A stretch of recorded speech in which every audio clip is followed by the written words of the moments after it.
De nos jours, nous voyons beaucoup de foyers, beaucoup de jeunes vies attaquées, assiégées par le diable. Nous voyons des barrières se dresser entre les croyants d'une même famille.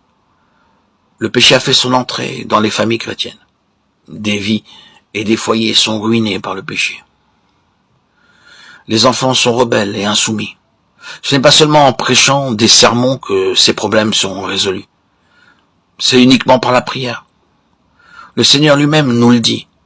Mais j'ai prié pour toi, afin que ta foi ne défaille point. Et toi, quand tu seras converti, affermis tes frères. Luc 22, 32. Ainsi, nous devons prier les uns pour les autres. J'ai besoin de vos prières. Vous avez besoin de mes prières. Ce n'est pas la prière ordinaire. Pourquoi dormez-vous?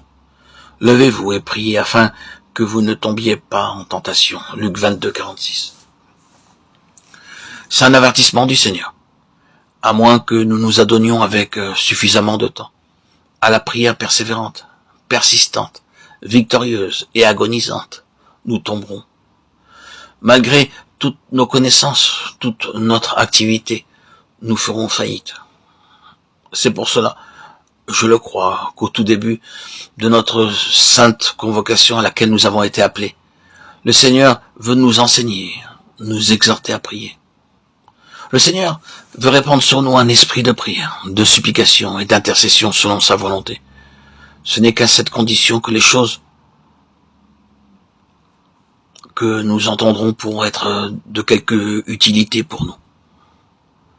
Que le Seigneur veuille lui-même nous garder durant tous ces jours que nous avons à passer dans cet exil terrestre, où nous sommes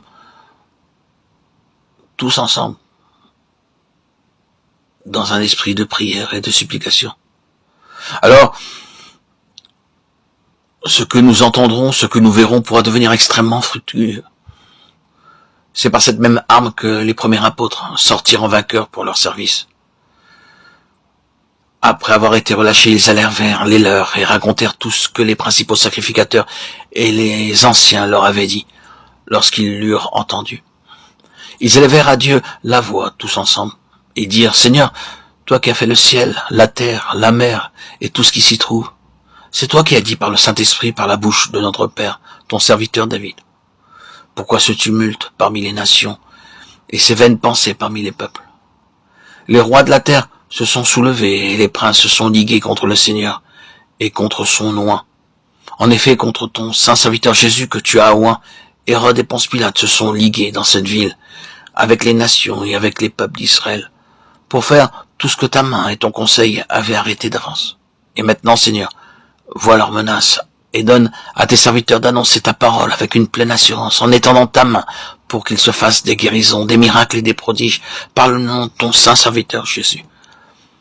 Quand ils eurent prié, le lieu où ils étaient assemblés trembla. Ils furent tous remplis du Saint-Esprit et ils annonçaient la parole de Dieu avec assurance.